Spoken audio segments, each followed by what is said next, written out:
Hello, my name is Steven Hancher, and welcome to my talk, Dating My Medium, Working as a Creative in a Capitalist World. Let's get started. So let's start with a little backstory. I've been working in the games industry for roughly 10 years. In that time, I've worked for a bunch of different companies wearing a variety of hats. I've been a concept artist, a VFX artist, a character animator, a UI designer, a logo designer, a game designer, an art director, an art consultant, an illustrator, a pitch deck maker, and the ever important ideas guy.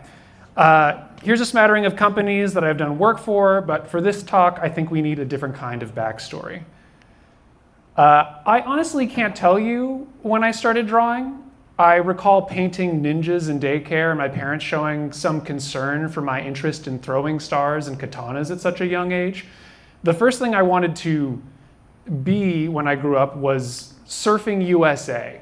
I had no idea what this meant, but the Beach Boys made it sound pretty cool, and I lived in California, so after that, I wanted to be an artist, and that's more or less stayed the same for 30 years. The type of artist has changed. I said I wanted to be like the greats when I was young, again, not knowing what that meant, but everyone knew Da Vinci and the Mona Lisa was kind of cool, so then in junior high, I pivoted hard into comics before realizing just how much work that was. And then in college, I took a video game class before partnering up with my dad to make a mobile phone tactics game, and it's been games ever since. This, of course, skips over years of me playing role-playing games in Boy Scouts and making cardboard prototypes with my brother in elementary school, but I only got 20 minutes, so I gotta hustle. All this is to say, I've spent a lot of time figuring out my medium. Now, can anyone here define the word medium for me? Yes, this is gonna be a very meta conversation on art and the creative process. Anyone want to be bold? Throw their hand up. That is totally fine. Bigger than tiny, there we go. Over there. Large. It's the way through art is made. Art is made through the medium. Yeah, excellent. Bigger than tiny, smaller than large. I also heard, but from Will over here, another great definition. So, strictly speaking, a medium is the intervening substance through which impressions are conveyed to the senses, but put another way, more or less what you said, the thing that exists between two other things which something travels through. So a copper wire, for instance, is the way that electricity travels from an outlet to an appliance. Paint is the medium for a painter to convey their inner landscape to the outer world. The Long Island medium is a medium for ghosts to talk to the people of New York. A PowerPoint presentation is a medium through which Steven Hancher nervously shares his ideas on mediums to a room full of other creative people. I told you this was going to be a meta conversation, but I think the most relevant example for this talk is language. Language, of course, being a medium people use to translate their thoughts and ideas to other people. We are all born into a conversation. It started eons before we were born and will continue long after our bones are dust. But every person exists in a unique part of that infinite conversation.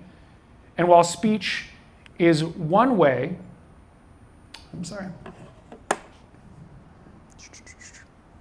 And while speech is one way to take part in it, there are many, many mediums to choose from.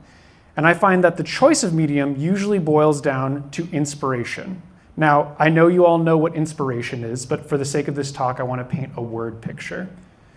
Let's say you are hanging out with a group of friends, people who you've come to know and respect a lot, people who ask good questions and push your boundaries. Now, imagine while you are having this conversation with someone, somebody says something differently. Their words hit you in such a way that this thing that they brought up, even if it's been said in many other ways, changes your perspective. In this moment, you feel clarity and a compulsion to try and deliver that jewel of an idea to the minds of the other people in the group. That compulsion is inspiration, and the words you choose to craft are the medium. Now think of all the Discord servers you're a part of, or the other creatives you follow on social media, or meetup groups that you're a part of, like PIGSquad. Think of all the drawings and GIFs and games and music that inspire you. All of these things are mediums, and all of these groups are having conversations with their own unique language. Certain mediums might speak more clearly to you, while some mediums might inspire you to become more fluent in their language. So you might be able to participate in their unique conversations with the words that only that medium can provide. There is this interview with David Lynch where he sums up this idea quite nicely. He says, as soon as you finish a film, people want to talk to you about it. Ugh. And it's, the film is the talking. Now, the tricky thing about a lot of these mediums is in order to speak a sentence in them, it takes a lot of time and effort. Participating in the conversation of games, for example, can feel like an exercise in tedium. In order to produce the simplest of games, we must crunch for 48 hours and pray that on the other end you don't have a buggy mess. And that's where motivation comes in.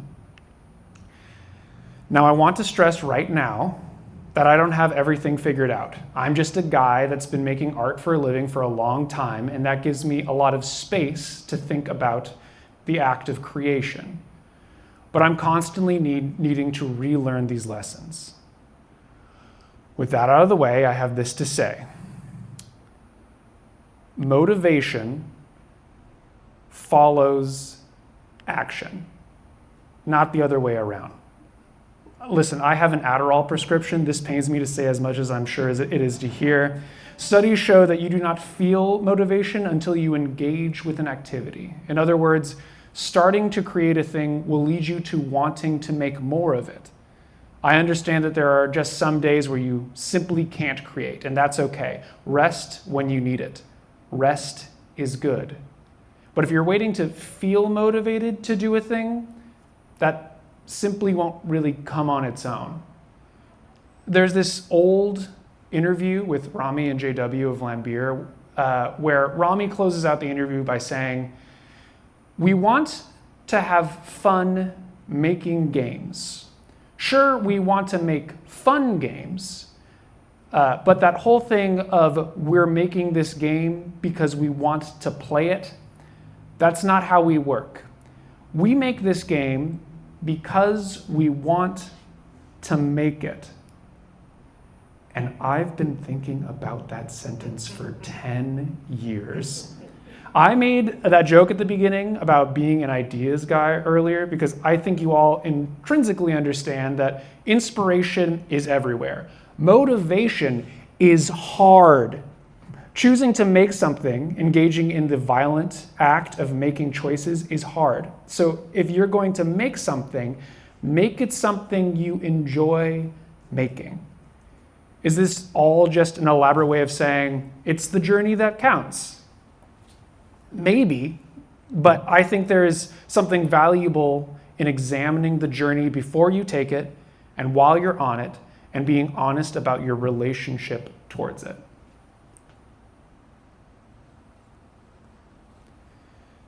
And this brings us to the final part of my little diagram, the audience, the recipients of your craft, the next link in the unbroken chain of inspiration, or as I often call them, the final collaborators. The role of audience can take on many forms. Those friends I brought up before, the ones that you respect and push your boundaries, they make for a wonderful audience, as do those Discord servers and meetup groups. I personally find that there is no better source of motivation than a community of people fluent in your chosen medium and invested in your process. But a community is not always the form an audience takes. And this is where I pivot to talking about capital. If your audience is an art director, a CEO, or a patron, there will exist a power imbalance. By having the audience be someone who holds your income and thus your livelihood at arm's length, your motivation becomes monetary and uncoupled from your inspiration. In fact, Inspiration in this dynamic often doesn't come from you at all. Rather, it comes from the client. And the process of creation, that tedium I spoke of before, becomes an obstacle between you and your survival. Making something you want to make, as Rami said, doesn't really enter into the equation when rent is on the line. In a similar vein, your audience might end up being people from whom you seek personal validation from. Maybe you want the approval of someone you respect, or an emotional reaction from a captive audience, or social clout in the forms of likes and follows. All of these are forms of dependency. You are depending on the audience to validate your self-worth, which will often only serve to create a different kind of imbalance, one where you are seeking to control the feelings of the audience, when in actuality, you don't have control over them. All you have control over is you and your relationship to your medium. And I really want to focus on that word, relationship. My relationship with making art is quite possibly one of the oldest and most profound relationships I have. The bond I have formed with my medium, drawing, predates my recorded memory. And there was a time not that long ago where I was trying to make art as a job work. And in doing so, I entered into a toxic relationship with my art where I was the abusive partner. I could almost hear my medium talking to me, saying things like, "You're always working. I feel like I never see you. You're always with your boss." Sure, I was drawing, but in the same way that a dissociated TV dinner with your spouse isn't really eating together.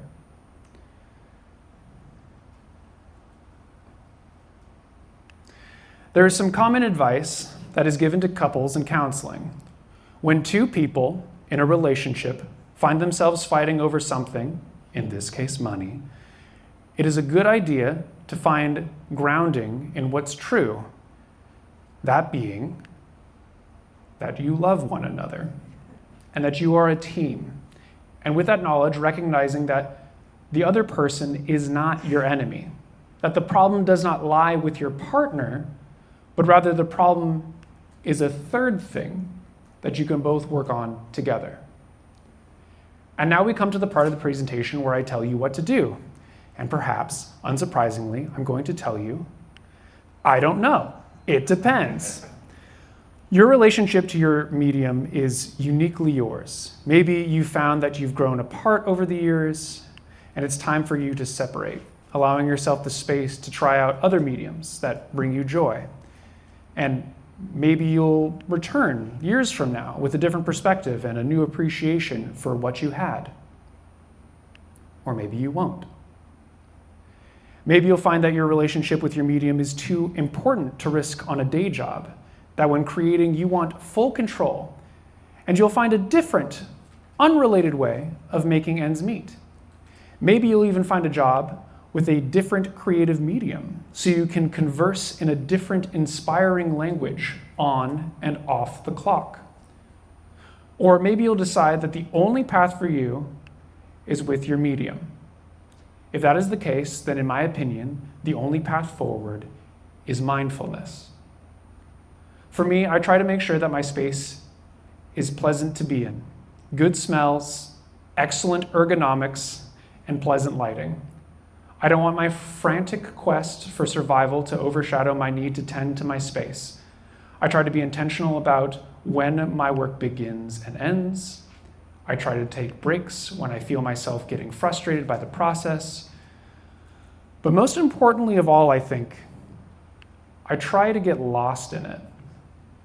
I try to savor the act of creative decisions. I try to stay curious and explore.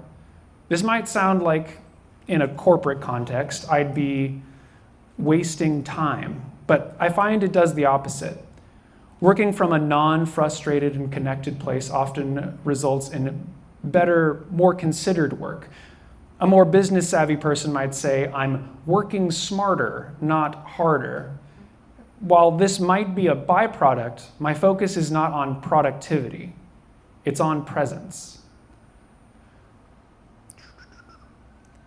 But just like talking to your partner about taxes in a level-headed manner is not the only thing that makes a good relationship, you should also get a little frisky.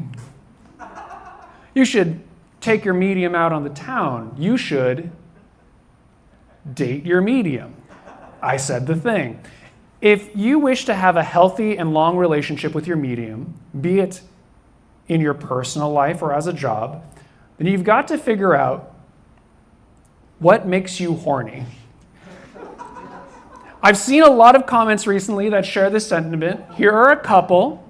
Feel free to read them if you'd like. But my personal favorite is a tweet by Tom Bloom of Kill 6 Billion Demons fame. He writes, if you want to be successful in comics, you must chase the horniest shit to you imaginable. It doesn't matter if you're horny for cool anime fights, or skeleton battles, or 18th century German politics, or like different kinds of bassinets. You will win. And he is right. Find the stuff that gets you going, that gets you excited, that you go out of your way to learn about. It's a balm for your soul. Society, in its own subtle and insidious ways, teaches us at some point that the things we love are childish and undesirable. I encourage you to revisit some of the things that you loved when you were a kid. Horses, trains, knights, some OC you made in elementary school, the dramatic stories you told with your Beanie Babies, or some other thing that might be collecting dust in your closet. Those are the things that will make for a process that you will want to participate in. I think, as artists, it is easy to think of art from a context of bearing one's soul and revealing vulnerable truths about oneself and society. And art can be that. But there is a intensity to that way of thinking that I think leads artists to ignore their own boundaries and participate in a creative process that is self-centered and self-destructive. Simply finding the things we like and sharing it with people we like will reveal things all on its own, while still being a process that we want to participate in. Thank you.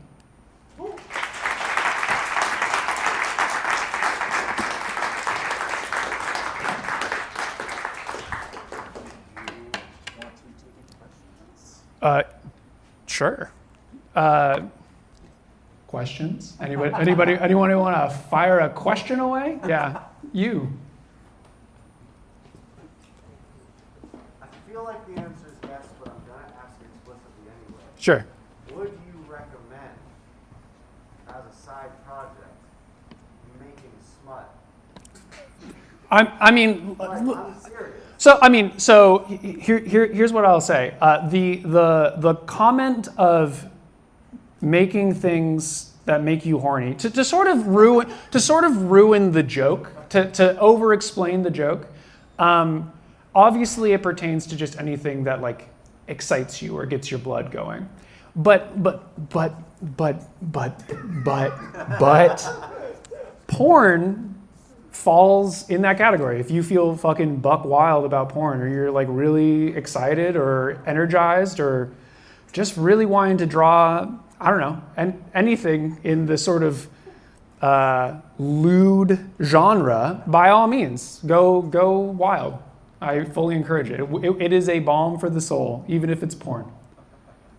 Sometimes especially if it's porn. Any other questions? Alrighty then.